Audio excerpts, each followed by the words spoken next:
नमस्कार मित्रांनो, तुम्हा सर्वांचं पुन्हा एकदा स्वागत आहे मराठी रंगमध्ये। आज आपण विचार पाहणार आहोत एका अशा नेत्याचे ज्यांनी पारतंत्र्याच्या काळात स्वराज्य हा माझा जन्मसिद्ध हक्क आहे आणि तो मी मिळवणारच अशी भक्कम जिद्द असणारे लोकमान्य नेते लोकमान्य टिळक, बाळ गंगाधर टिळक। बघूया त्यांचे विचार नेहमीच आपल्याला प्रेरणा देणारे असतात। पहिला विचार आहे, वेळ मौल्यवान आहे, ते हुशारीने वापरा आणि प्रत्येक क्षणाचे मोजमाप करा।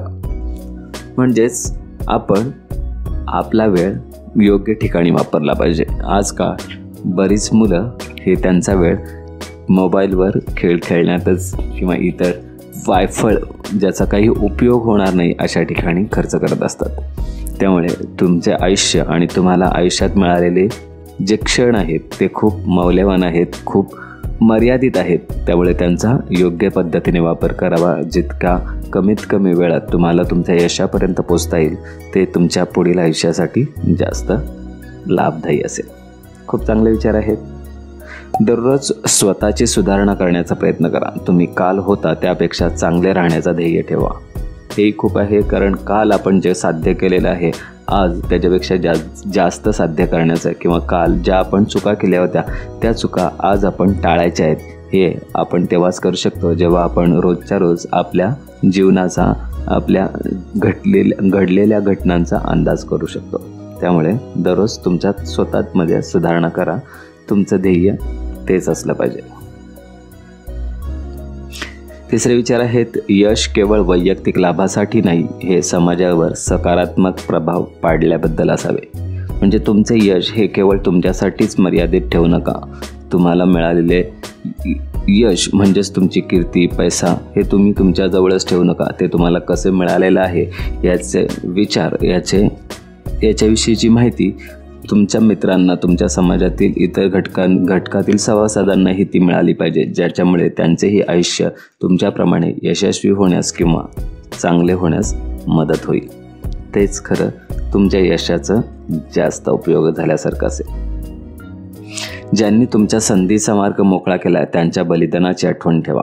खूप महत्त्वाचं वाक्य आहे। जे लोक आपल्याला मदत करतात, ज्या आपल्या कठीण समयी आपल्याला जे उपयोगी येतात किंवा आपला यशाचा मार्ग कोणता आहे हे निश्चित करून आपल्याला त्या दिशेने जाण्यासाठी प्रवृत्त करतात, अशा लोकांची जाणीव, अशा लोकांची कदर ही तुम्ही नक्कीच ठेवली पाहिजे। त्यांच्या बलिदानाची आठवण तुम्ही नक्कीच केली पाहिजे, कारण त्यांनी त्यांचा वेळ वाया घालून तुमच्यासाठी मार्गदर्शन केलेलं असतं। आपली संस्कृती आणि वारसा स्वीकारा, तेच तुम्हाला तुमच्या शक्तीची आणि अस्तित्वाची ओळख करून देतील। आपण आपल्या परंपरेनुसार आलेल्या ज्या काही आपल्या चालीरीती आहेत, ज्या काही संस्कृती आपल्याला आपल्या समाजाकडून, आपल्या पूर्वजाकडून मिळालेल्या आहेत, त्या शक्तींचा वापर, त्याचा वापर तुम्ही करा आणि तो वारसा जपून ठेवा। त्या संस्कृती आणि त्या परंपरा जतन करा, कारण त्याच तुमची खऱ्या शक्ती असतील।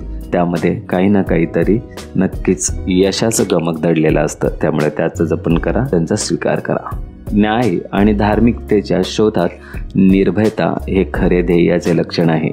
म्हणजे जर तुम्हाला योग्य न्याय करायचा असेल तर त्यासाठी तुम्ही निर्भय असायला पाहिजे। कोणाचं दडपण तुमच्या मनावर नसायला पाहिजे, कोणाची भीती तुमच्या अंगी नसायला पाहिजे। तरच तुम्ही योग्य न्याय जो दोघांच्याही हिताचा किंवा दोघांच्याही चांगल्याचा असेल, तुमच्यासाठीही आणि इतरांसाठीही। प्रतिकूल परिस्थितीत ही आपल्या तत्वांची तडजोड करू नका। कितीही गंभीर प्रसंग आला, कितीही मोठी अडचण आली, कितीही मोठी आपत्ती आली, तरी तुमचे स्वतःचे जे तत्व आहेत त्या तत्वांना कधीच सोडू नका। स्वतःची ज्या चांगले विचार आहेत, स्वतःचे जे चांगले मत आहेत, जे आपल्या जडणघडणीसाठी आपल्या जीवनाच्या ज्या तत्वांनी पाया रचलेलं आहे, ते तत्व कधीच मोडू नका। थोडक्यात चांगले कर्म करत राहा, वाईट कर्मांचा किंवा वाईट गोष्टींचा आदर कधीच करू नका। यशाचा मार्ग कदाचित आव्हानात्मक असेल, परंतु जे टिकून राहतात त्यांचाच विजय होतो।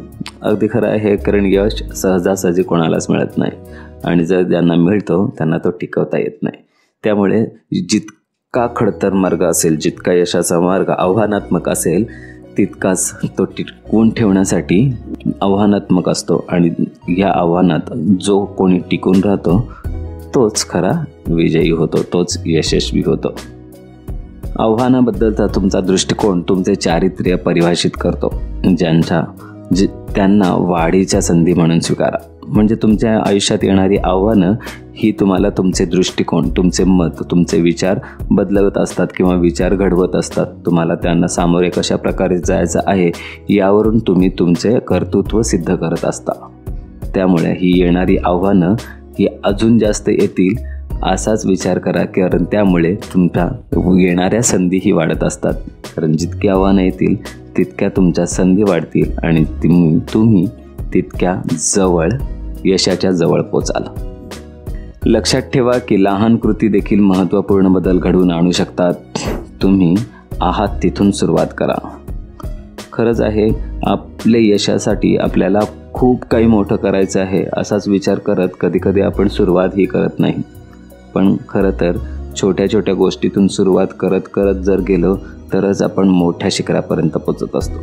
त्यामुळे जिथे आहात, जशा स्थितीत आहात त्या स्थितीपासून, त्या परिस्थितीपासून तुम्ही तुमच्या यशाची सुरुवात करा. भले ती छोटी असेल पण हळूहळू ती मोठी मोठी होत जात एक मोठं शिखर गाठाल. तो खूप चांगले विचार आहेत, खूप आपल्याला आपल्या आयुष्यात घेण्यासारखे आहेत. आणि अशाच प्रकारे मोठ्यांचे विचार जर आपण अंगी आपल्या बाळगले, त्या विचारांशी आपण प्रेरित झालो तर आपण आपल्या यशाची वाटचाल नक्कीच चांगल्या पद्धतीने करू शकू आणि चांगल्या दिशेने करू शकू. तर मराठी रंगकडून तुम्हाला तुमच्या यशाच्या वाटचालीसाठी भरपूर शुभेच्छा. पुन्हा भेटूया अशाच प्रकारच्या नव्या व्हिडिओमध्ये, ज्यामध्ये तुम्हाला आणखीन काही विचार देतील आणि जे तुम्हाला तुमच्या भावी आयुष्यासाठी प्रेरित करतील, तुम्हाला तुमच्या यशाकडे घेऊन जाण्यासाठी जास्त प्रेरित करतील. तोपर्यंत घेऊया विश्रांती. जय हिंद, जय महाराष्ट्र.